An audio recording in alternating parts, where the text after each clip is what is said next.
आदाब नाजरीन, मैं मोहम्मद अजमल अली खान, न्यूज़ 190 में आपका इस्तकबाल है। हम आपको जो है मेहदीपट्टनम के फुटपाथ के ताल्लुक से जो हाइड्रा की जानिब से दो खबर डिमोलिशन किया गया था, उसकी तस्वीर हम बताने जा रहे हैं आपको। जो हाइड्रा की कार्रवाई जो मेहदीपट्टनम के इलाके में की गई है, इस तरीके के अचानक बगैर किसी नोटिफिकेशन दिए कि यानी कि बगैर किसी इत्तला दिए कि फौरी तौर पर आकर एक्शन लिया गया है। जबकि कोर्ट के ऑर्डर्स है कि आपको नोटिस देनी चाहिए पहले, और जो मलबा है, जो भी एक्स्ट्रा आगे तक फुटपाथ बढ़ा हुआ है या फिर कोई इलीगल इंक्रोचमेंट है, तो उसको जो है जो भी काबिज हैं उन्हें फौरी हटाने का पहले मौका दिया जाना चाहिए। उसके बाद में इस तरीके की कार्रवाई करने का अहकाम दिए गए हैं। लेकिन आप ये देख सकते हैं तस्वीर के अंदर किस तरीके से जो है ये इलाकों को तोड़ा जा रहा है, या पुलिस की भारी जमीयत के साथ।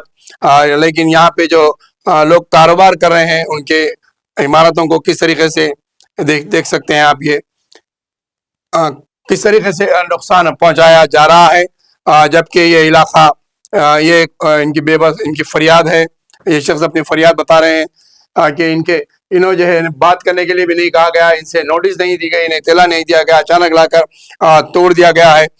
वहीं पर आप ये देखिए आप इस तरीके का किस तरीके से बल्दिया की जानिब से नुकसान पहुंचाया जा रहा है। हाइड्रा जहाँ पर नालों के कब्जे और दीगर इलीगल अक्रोचमेंट के गवर्नमेंट के ज़मीनों पर कब्जे के लिए बनाया गया डिपार्टमेंट है, लेकिन हाइड्रा की कार्रवाई इस वक्त काफ़ी हद तक सुस्त हो गई थी। लेकिन अचानक फिर से इस तरीके के मेहदीपट्टनम चौरास्ते के पर गए हैं। लेकिन यहाँ पे सवाल ये पैदा होना है कि जब मेहदीपट्टनम पर इतना हाइड्रा की जानिब से जब कार्रवाई की गई है, तो यहाँ के मुकामी कॉरपोरेटर्स और मुकामी एमएलए नज़र नहीं आए। जबकि साबिक़ा में हम देखें तो ये देखिए अब ये कि इस तरीके के वाक़यात पेश आया है। साबिक़ा में हम देखें तो खैरताबाद के इलाके के अंदर जो है मुकामी एमएलए साहब का काफ़ी हद तक धरना रहा और पुलिस वालों के साथ मुबाहिस रहे।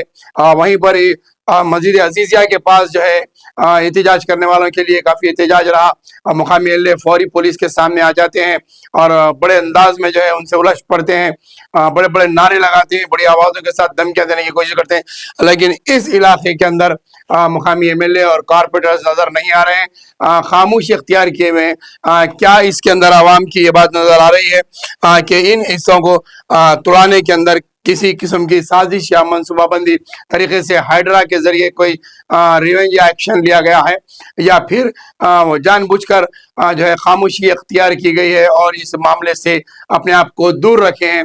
आखिर इसकी क्या वजूहत है?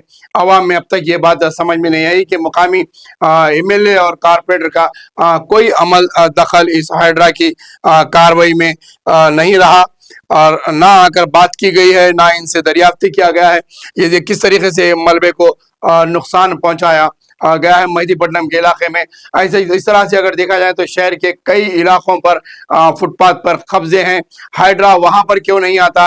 पत्थरगट्टी का इलाका, चार मीनार का इलाका, या फिर पुराने शहर के और दीगर इलाकात हैं में कोठी के इलाके हैं, यहाँ पर भी तकरीबन फुटपाथ पर कब्जे किए हुए हैं। क्या इन फुटपाथ नजर नहीं आते इनको? यहाँ पर फुटपाथ से हटाने की कोई कार्रवाई क्यों नहीं की जाती है? फिर जहाँ पर आवाम को ज्यादा हद तक तकालीफ का सामना है, वहां पर हाइड्रा क्यों नहीं अपना एक्शन लेता? अतापुर की रोड पर आप देख सकते हैं जाकर कि कितने फुटपाथ के इलाकों पर जो है काबिजीन कब्जा करे हुए आगे बढ़े हुए, वहां पर हाइड्रा का एक्शन नहीं होता। और ये ऐसे इलाकों पर जहां बगैर किसी इत्तला के हाइड्रा की कार्रवाई की जा रही है और मुकामी एमएलए और कॉरपोरेटर की इंतहाई खामोशी एक सवालिया बनकर रह गया है।